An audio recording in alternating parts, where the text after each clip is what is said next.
So the house I was growing up in when I was a kid and a teenager, we were on an acre of ground, and there were woods behind our house that our neighbor let us play in. I could go and explore in the woods. And one day, my dad came up to me and he said, "I have a job for you. Your mother and I are going to a meeting, and we'll be back later. And what I want you to do is I want you to burn some trash for us." We lived out in the country, where you can burn your own trash if you want. And he gave me very specific instructions. He said, "It's windy today. And so what I want you to do is I want you to put something on there, let it burn all the way down before you throw something else on. Let it burn all the way down.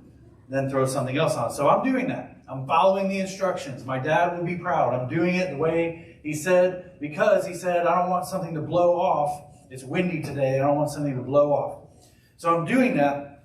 And I get towards the end of the stuff that I was supposed to burn. And I remembered that in our garage, which was about 50 yards away from where I was burning the trash, in our garage were these, we had rabbits, and these rabbit feed bags, the food that would come in were like this long, and that wide. There was a stack of them in the garage, and I wanted my dad to come home and be proud that I burned everything, that I got it all done. So I was like, all right, I'm going to run as fast as I can. I'm going to run back to the garage. And I was a fast runner. I was in track in 9th grade, so I'm a fast runner. So I ran as fast as I could, got the bags, ran as fast as I could back. And in that short time, maybe 2 minutes, something had blown off into the grass and was headed towards the woods. And so I ran back to the house. I called for my brother, my older brother. I said, "Barry, there's a fire." And so he calls for my younger sister, Ori. He says, "Ori, call 911.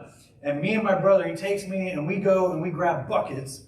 And we're filling up these buckets at the spigot at the house and running a half an acre or more out to where this fire is. And we're throwing water. We're passing each other on the way back. I'm running out with a bucket. He's coming back with his empty bucket.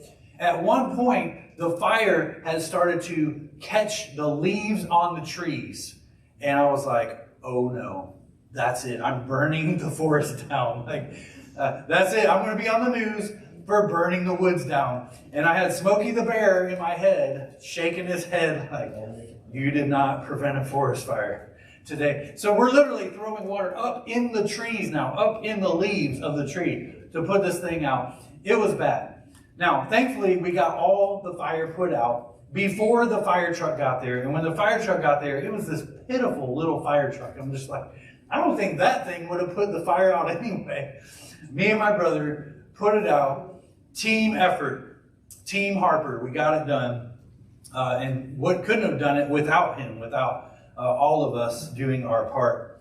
So today we're talking about how the devil, Satan, has different schemes, different tactics that he uses. And today we're talking about the tactic of division, and where we need unity, and where Jesus prayed for unity in the garden before he went to the cross, Satan is trying to divide us. 2 Corinthians 2:10 says, "Anyone you forgive, I also forgive.